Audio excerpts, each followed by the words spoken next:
Hello doctors, मैं doctor Saranjit Kaur. As usual हम लोगों ने जो वेंचर स्टार्ट किया है to bring homeopathic remedies to learn it in easy way, तो वही ध्यान में रखते हुए आज एक न्यू रेमेडी के साथ आई हूँ। उसको समझने से पहले हम लोगों को एक होम्योपैथी का गोल्डन रूल याद रखना चाहिए। लॉ ऑफ होम्योपैथी जो है, सिमिलिया सिमिबिलस क्रुएंटर, सिमिलिया सिमिलिबस क्रुएंटर, let like be cured by like. ये डॉक्टर हेनेमैन ने एक बहुत ही गोल्डन रूल दिया था कि जो चीज़ हमारे बॉडी में बीमारी ला सकती है, वही चीज़ अगर हम पोटेंट फॉर्म में, डाइल्यूटेड फॉर्म में हम बॉडी के अंदर दें तो वही उन सिम्टम्स को ठीक भी कर सकती है, राइट। तो डॉक्टर बर्नेट ने कुछ लेट 1800s में उन्होंने क्या किया कि ही प्रिपेयर्ड रेमेडी बेसिलिनम। उन्होंने क्या किया, ट्यूबरकुलर लंग टिश्यू लिया और उसका एक पोटेंटाइज करके होम्योपैथिक रूल्स को फॉलो करते हुए रेमेडी बना दी बेसिलिनम। उन्होंने देखा कि बार बार लोगों को इतनी मेडिसिन देने के बाद भी जब उनका एक साइक्लिक फॉर्म में कोल्ड कफ या रेस्पिरेटरी डिसऑर्डर्स चल रहे हैं या स्किन डिसऑर्डर्स हो रहे हैं और इतनी मेडिसिन देने के बाद भी इट रिपीट्स, तो उन्होंने क्या कहा कि उन्होंने एक ट्यूबरकुलर लंग उससे टिश्यू लिया और उसको पोटेंटाइज किया and he gave that remedy to his patients और रेस्ट इज़ द हिस्ट्री कि उन्होंने काफ़ी सारे केसेस उससे ठीक किए। तो उस बेसिलिनम रेमेडी ने, ये नोसोड जो सा है बेसिलिनम नोसोड, इसने क्या किया, it help to fight the body's hidden imprint जो हमारे अंदर होता है। अब उन्होंने क्या फाइंड आउट किया कि जब जो है ट्यूबरकुलोसिस है, हमें नहीं मालूम कि हमारे ग्रेट एंसेस्टर्स में कभी ये हुआ था या नहीं हुआ था, तो बट ये साइक्लिक फॉर्म में लोगों के अंदर आ रही थी प्रॉब्लम्स, तो उन्होंने वो ध्यान में रखते हुए ही ड्राइव दिस रेमेडी बेसिलिनम, जिसको हम कहेंगे एक ट्यूबरकुलर लिगेसी लेकर आ रहा है अपने एंसेस्टर से। हमारे को मिली है लेगेसी, अगर टीबी की, हमारे फैमिली जनरेशन्स में टीबी रहा है तो हमारे को ये प्रॉब्लम मे बी हो सकती है। रिपीटेड कोल्ड कफ्स या स्किन इन्फेक्शंस हो सकता है। अब हमारे को ईजीली याद करने के लिए हमारे को किसी कैरेक्टर के साथ, जैसे मैं हमेशा करती हूँ, किसी कैरेक्टर के साथ उसको समझा देती हूँ ताकि वो हमारे दिमाग में रहे। मेरा फेवरेट कैरेक्टर हैरी पॉटर। तो अब हैरी पॉटर के अंदर क्या था, when Voldemort tried to kill him, he left some of his part in Harry Potter. Harry Potter तो नहीं मरा था, बट उसका कुछ, वोल्डेमॉर्ट का कुछ पार्ट उसके अंदर रह गया था। तो इसी तरह से एक इनविजिबल ट्रेस होता है हमारी बॉडी के अंदर, हमारी जनरेशन से हमारी बॉडी के अंदर रहता है। अगर हमारी बॉडी में ट्यूबरकुलर डायसिस है, यानी हमारी बॉडी, हमारे जो ग्रेट एंसेस्टर्स थे उनको किसी को टीबी रहा हो, तो वो हमारी बॉडी के अंदर लीगेसी आती रहती है, एक हिडन ट्रेट आता रहता है। उसके कुछ पिक्यूलियर मेंटल सिम्टम्स भी होते हैं फिजिकल सिम्टम्स के साथ साथ। तो अब हम इसी के बारे में पढ़ेंगे। अब अगर हम मेंटल सिम्टम्स को देखें थोड़ा सा, अगर हम निमोनिक्स बाद में करेंगे, पहले हम मेंटल सिम्टम्स देखते हैं। हैरी पॉटर के डिफरेंट कैरेक्टर्स के साथ थोड़ा उसको रिलेट करके देखते हैं। जैसे Ron Weasley, he had irritable nature और उसको क्या था, फियर ऑफ स्पाइडर्स। इसमें क्या है, the patient can be irritable with fear of dogs. उसको अगर बचपन में किसी डॉग से डर लगा है या किसी डॉग ने उसको डराया है, तो उसका इतना डर उसके अंदर रहेगा कि वो काफ़ी एज तक भी उसको वो डर उसके अंदर रहता है। फिर अगर हम नेविल लॉन्ग बॉटम को देखें, हैरी पॉटर का एक कैरेक्टर नेविल लॉन्ग बॉटम, उसमें मेंटल डलनेस भी थी। ये पेशेंट में मेंटल डलनेस होती है, उसका ध्यान कहीं भी रह सकता है, वो प्रॉपरली कॉन्सेंट्रेट नहीं कर सकता है। तो हम लोग ये रेमेडी देकर, अगर प्रॉपरली हमने उसका सारा सिम्टम्स लिए और उसको प्रॉपरली हमने मेडिसिन दी, तो उसके काफ़ी सारे ये जो फॉगी ब्रेन होता है, कहते हुए हमारे को कुछ समझ नहीं आ रहा, वो जल्दी इधर से उधर उनका जो है ध्यान इधर उधर भटक जाता है, तो उसमें भी हम ये रेमेडी दे सकते हैं और उसको ठीक कर सकते हैं। देन जब हैरी पॉटर के ऊपर जब वोल्डेमॉर्ट का असर थोड़ा ज़्यादा होना शुरू किया, तो उसने क्या किया था, he desire to be left alone. उसको अकेलापन ज़्यादा पसंद आ रहा था इंट्रोवर्ट हो गया था और विदड्रॉन हो गया था फ्रॉम हिज फ्रेंड्स। अब हैरी पॉटर का और क्या था कि उसके पेरेंट्स नहीं थे, ऑर्फन था वो।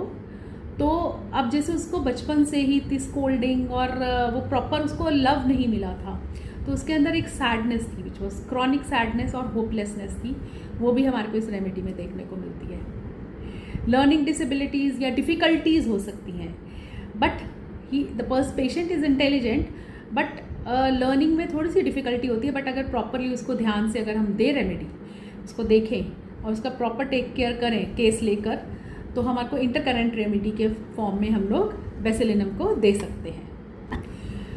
फिजिकल सिम्टम्स इसके क्या रहते हैं? रिकरेंट कोल्ड कफ्स, अपर रेस्पिरेटरी ट्रैक्ट इन्फेक्शंस इसमें बहुत ज़्यादा होता है, ब्रोंकाइटिस, लेरेंजाइटिस बहुत सारा रहता है।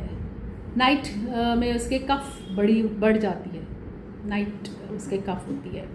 फिर इसमें एक्जीमा, स्किन प्रॉब्लम्स इसके अंदर बहुत मार्क्ड हैं। एक्जीमाज हो सकते हैं, क्रस्टी एक्जीमा होगा, dry crusty eczema specially behind the years या स्कैल्प के ऊपर। स्वेटिंग इसमें प्रोफ्यूज है और स्पेशली फीट में, और इसके डिस्चार्जेस थोड़े ऑफेंसिव होते हैं, और चाहे वो नोज़ से हो, स्वेट हो, स्टूल हो। फिर इसके एडेनॉइड्स, एनलार्ज एडेनॉइड्स या एनलार्ज ग्लैंडुलर अफेक्शंस, इसके एनलार्ज मतलब ग्लैंड्स इसके एनलार्ज रहते हैं, और इसको स्नोरिंग या माउथ से ब्रीदिंग की आदत होती है पेशेंट को। कॉमन पैथोलॉजीज़ की बात करें, कहाँ कहाँ ये रेमेडी यूज़ कर सकते हैं हम? अगर सिम्टम्स में फैमिली हिस्ट्री है, देन क्या होगा कि रिकरेंट अपर रेस्पिरेटरी ट्रैक्ट इन्फेक्शंस होंगे।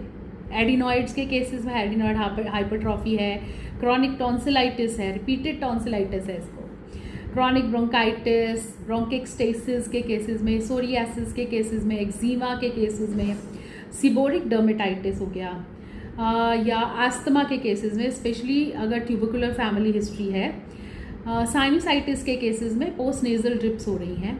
फेलियर टू थ्राइव है चिल्ड्रन, उसके अंदर वास्टिंग डिजीज़ है, failure to thrive. And obstructive sleep apnea के केसेस में ड्यू टू एनलार्ज टॉन्सिल्स या एडिनॉइड्स की वजह से, तो भी हम ये रेमेडी सोच सकते हैं। Now let's break into the mnemonics. First is B. B stands for bronchial blocks, बार बार होने वाला क्रॉनिक कफ्स है, ब्रोंकाइटिस है, लेरेंजाइटिस है, आस्थमा लाइक सिम्टम्स हैं, चेस्ट इश्यूज़ हैं, अपर रेस्पिरेटरी ट्रैक्ट इन्फेक्शंस जैसे मैंने कहा है। कभी कुछ रिलीफ देता है, कभी कुछ नहीं भी काम करता है उसके ऊपर। जब बार इन्फेक्शंस हो रहे हैं, चेस्ट इन्फेक्शंस स्पेशली क्रॉनिक, जब चाइल्डहुड ब्रोंकाइटिस हो। नेक्स्ट इज़ ए से हम लोग एडिनॉइड्स एंड एलर्जीज ले सकते हैं। उसके एनलार्ज एडिनॉइड्स रहेंगे, नेज़ल ब्लॉक रहेगा उसका, रिकरेंट लेरेंजाइटिस, रिकरेंट एलर्जीज होती हैं चिल्ड्रन में, माउथ से ब्रीथ करते हैं और रात को स्नोरिंग भी हो सकती है। नेक्स्ट इज सी से क्या रहेगा? Crusty eczema specially behind years और स्कैल्प पे, थिक होगा, इचिंग होएगी, ड्राई रप्शंस होंगे, खुजली इतनी होती है कि बच्चा उससे रोता है कि मुझे बहुत खुजली हो रही है, बहुत ज़्यादा खुजली हो रही है उसको। नेक्स्ट सी के बाद आता है आई में क्या है? As we have learn inherited tubercular diathesis है इसके अंदर। खानदानी टीबी हिस्ट्री है उसमें, नानी को, दादी को या किसी को भी फैमिली में, पापा को, किसी को भी टीबी होके हटा हो या था। मे बी इसका जो चेहरा बन के आएगा या जो सिम्टम्स आएंगे पेशेंट में वो अपने एंसेस्टर्स जैसे नहीं होंगे, बट एक रूट कॉज वही रहेगा कि ट्यूबरकुलर डायथिसिस है। Next is L stands for lymphatic glands enlargement. Enlarge lymphatic glands हैं नेक के, जो ग्लैंडुलर स्वेलिंग्स रहेंगी और वो पेनलेस होती हैं बट परसिस्टेंट होती हैं। जैसे कि बॉडी में एक फाइट चल रही है बट वो साइलेंट फाइट, यानी पेनलेस बट परसिस्टेंट उसके ग्लैंडुलर स्वेलिंग्स रहेंगी, उसको पता नहीं होगा बट उसके ग्लैंड स्वोलन होंगे। और इसकी आई लैशेज जो सी, लैशेज जो सी इसकी लॉन्ग होती हैं, लॉन्ग लैशेज होती हैं। ये एक ट्यूबरकुलर अगर लिगेसी चल रही है तो एक ये पेशेंट का एक पिक्यूलियर फिजिकल ट्रेट कह लो या उसके फेस पे हमारे को ये देखने को मिल सकता है। Next L stands for lungs tendency. Lungs में अर्ली ट्यूबरकुलर इन्वॉल्वमेंट हो सकती है, स्पेशली व्हेन जो कफ है वो जाता नहीं है। कफ इतना ज़्यादा है कि रात को वो सो भी नहीं पाता उसकी वजह से, और लेटते ही खांसी शुरू हो जाती है। पेशेंट जो सा है उसको चाइल्ड लुक्स डेलिकेट, कफ के साथ साथ वेट लॉस भी हो रहा है, सिकली चाइल्ड होगा, ये बहुत दिखने में दुबला पतला सिकली चाइल्ड होगा। इसका एब्डोमेन थोड़ा सा स्वोलन हो सकता है, बट दिखने में एकदम दुबला पतला पेल चाइल्ड होगा, right. Next is I. I stands for itchy soles. उसके पैरों में खारिश होगी, स्वेटी फीट होंगे इसके।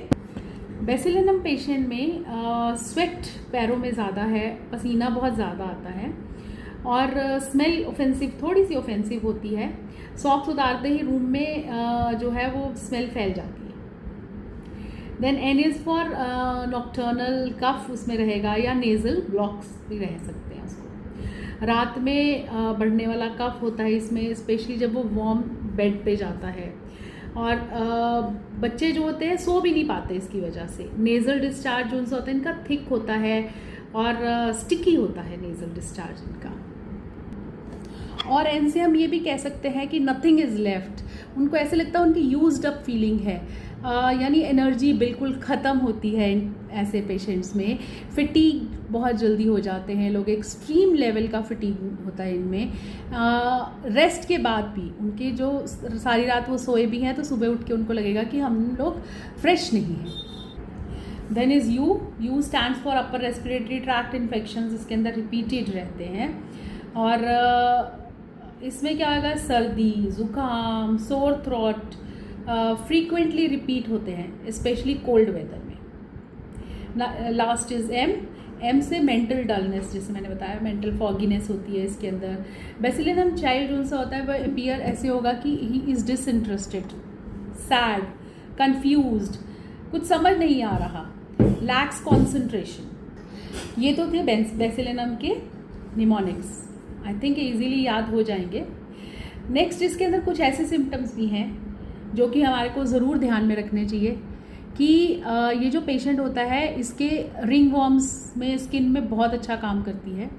आईज़ के ऊपर अगर एक्जीमा हो रहा, आईलिड्स का, आईलिड्स के एक्जीमा के लिए बहुत अच्छी रेमेडी है, और ये एक इंटरकरेंट रेमेडी के तौर पर ही यूज़ करनी चाहिए। जब आपका कहीं पे आके केस जो सा है रुक गया है, आप बार बार मेडिसिन दे रहे हैं, रिपीट कर रहे हैं, patient comes back with the same symptoms, तब हमारे को बेसिलिनम सोचनी चाहिए, ठीक है। अब I would say when to use bacillinum, when a well selected remedy doesn't act properly, या फिर इंटरकरेंट केसेस जब हमें लग रहा है कोई मियाज़मेटिक ब्लॉक हो रहा है पेशेंट में, लॉन्ग स्टैंडिंग केस है, तो हम लोग को ये रेमेडी सोचनी चाहिए ताकि वो स्टिमुलेट कर सके ट्यूबरकुलर कॉन्स्टिट्यूशन को टुवर्ड्स हीलिंग। वहाँ पर हमारे को बेसिलिनम सोचनी चाहिए। अब लास्ट में मैं कहूँगी बेसिलिनम एक हीलिंग लिगेसी है हमारे लिए। पेशेंट आ रहा है विथ ट्यूबरकुलर लिगेसी, और बेसिलिनम जो रेमेडी है it is a healing legacy. It is not just a medicine, it is a messenger, ताकि हमारा जो सोया हुआ इम्यून सिस्टम है वो जाग सके, उसको साइकिल को ब्रेक कर सके, और हमारी बॉडी हमारे को याद करा सके कि how to heal from within. तो ये जो रेमेडी है bacillinum, it speaks to the echoes of tuberculosis passed silently through generations in our lungs, in our skin, our fears, our fatigues. वहाँ पे ये रेमेडी बहुत अच्छा काम करती है। अगर चाइल्ड के अंदर एक स्टबर्न एक्जीमा चल रहा है, या पेशेंट के अंदर क्रॉनिक ब्रोंकाइटिस है और हिस्ट्री ऑफ टीबी है, या कोई भी केस हमारा स्टैंड स्टिल हो गया जैसे मैंने पहले भी कहा, तो हमारे को बेसिलिनम सोचनी चाहिए। तो बेसिलिनम क्या है? Is the whisper from the past that reignites vitality in the present. एक विस्पर है जो पास्ट से हमारी बॉडी के अंदर चला जा रहा है, और बेसिलिनम हमने दी तो उसने हमारी वाइटैलिटी को री-इग्नाइट किया और हमारी बॉडी को हील किया। Thank you. और once again please don't use this remedy on your own. ये सिर्फ होम्योपैथिक लर्निंग के लिए है, होम्योपैथिक डॉक्टर्स के लिए है। आप खुद ये रेमेडी यूज़ करके अगर आपने यूज़ की तो you may have some side effects also, because this is a nosode, right? So please don't take this remedy on your own. Please consult your nearest homeopathic doctor. आपको जो भी problem है वो बताएंगे कि आप कैसे और क्या रेमेडी ले सकते हो। Thank you for now. I am doctor Saranjit Kaur. Bye.